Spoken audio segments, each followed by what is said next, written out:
for a podium. The wild Aussie Connor Fearon flew all the way out here just to show the Americans and Canadians that just because you train in the dry, wow, pedaling out of the turn, that's insane. Another one of our flat pedal riders on that Kona Factory World Cup program, that and corner. just annihilating this course. What? It looks like everything's on fast forward. This is obscenely fast, pedaling instead of jumping the triple, doubling out of that turn. There is nothing slowing this kid down right now. Teaching everyone how to do it. 1.6. Wow. A full second and a half up. I don't. Where do you get that? From the looks of things, it's just pedaling in every little hole. section. Every section that you can sneak a pedal, you're taking one. Every corner, you're not braking. Pedaling again. He's so exciting. Oh my God. It's just annihilating every turn on this track, floating that finish line table and sprinting hard right through the last turn. That was calculated. That was amazing time. 2:19:34. Connor Fearon. The wild Aussie takes the win. Last qualifier, maintaining that top. And the man to beat, putting a hurt on everyone in qualifying yesterday, Gwin. Oh, and he's off. And outran our start camera into this first rock garden. Bouncing around. If he doesn't crash, he's got this in the bag. He's been looking obscenely fast in practice. Check this out. Into the rock garden, so smooth, just almost making it like there's no holes, and watching our other riders' bikes just suffer. Yeah, he just looked ahead, and there he went. Leaning back, pedaling hard out of the exit, making every little bit count. On the gas hard again. Aaron does not know how to let up on these tracks. 3 more pedal strokes every corner. He loves Mountain Creek. He loves being here. He loves the tracks. And 2.2 up at the first split, Ross. That's obscene. On Logan and Luca? That top section so close for all of our riders. He put 2.5 seconds into the country's best. Is he just pedaling everywhere, or what's his? It looks like he's just not afraid to let the bike ride, letting it out, using every bit of traction. Knows every route, every rock. So tight into that last exit, all the way down that landing. He looks clean. Oh my God! 5 whole seconds.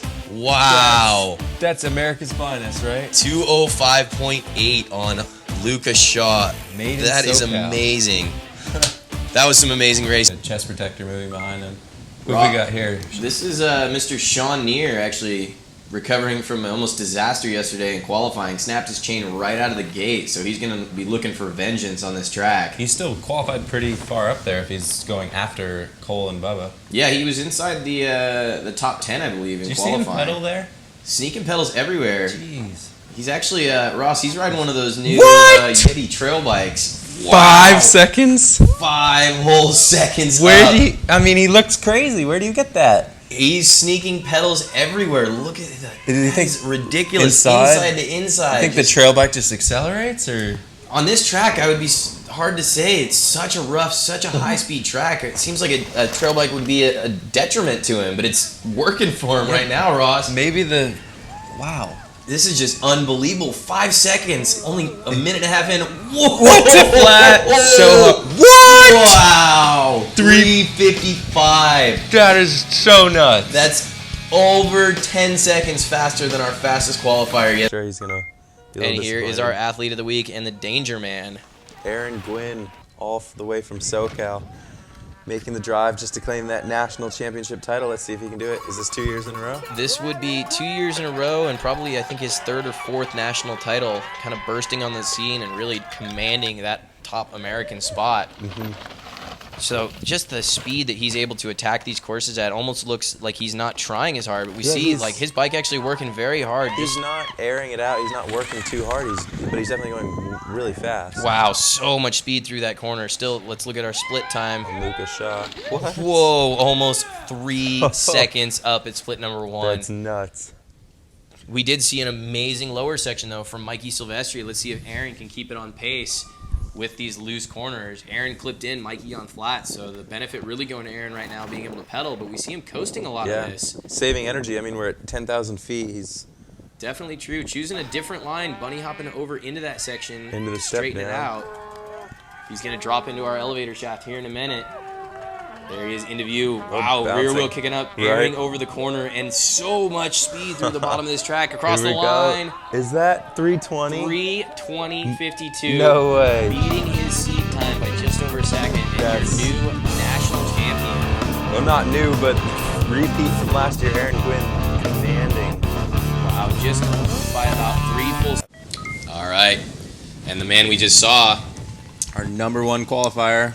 Neko Mulally, almost home court advantage for Neko. Growing up in Pennsylvania, just north of here, one of the first races he said he ever did was here at Snowshoe. Oh!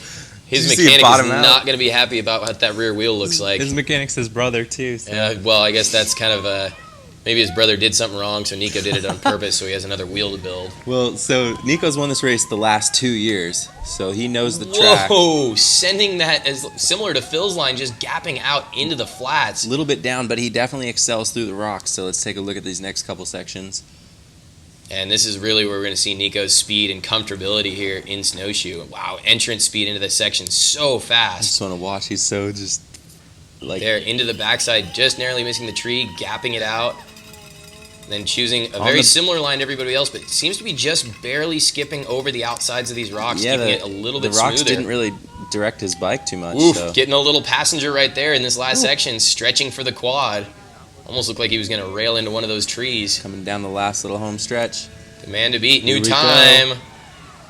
3:17. 3:17. What? Yes, 86. Neko. There you go. Wow. Man, he pulled Down- back like a second. Down to the very last rider to unseat Phil, who had a great run today. Phil sat in that hot seat all day. All day long almost. Mike. Precision on a blind jump. Well, who is this, Mikey? This is going to be his return to downhill racing out of Enduro. Mitch Ropelato, Rope-a-dope as they call him, So this he's- factory specialized He's program. definitely in shape from racing at elevation overseas in the Enduros, but Mitch always been kind of a wild child on the bike, and pedaling been one of his strong suits, but he's always not so much struggled with technical tracks as much as just struggled to have a consistent run top to bottom. Yeah. He's so good at the gnarly sections and pulling off lines that most mere humans would never dream of, but putting them all together in one run is really what it takes to win races. well, here he is into the split. Mitch. And wow, he's up.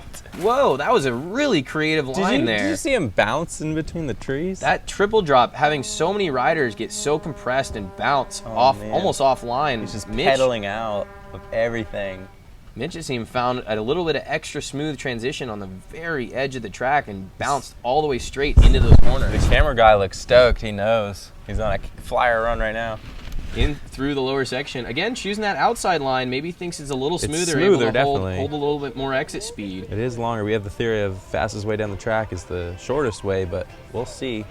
41 miles an hour into the that's speed quick. trap across the line. What's his time? 3:18.4. Dang. Wow, putting 3 seconds into. There's that line we were speaking of. Let's check this out. He jumps into the next corner instead of taking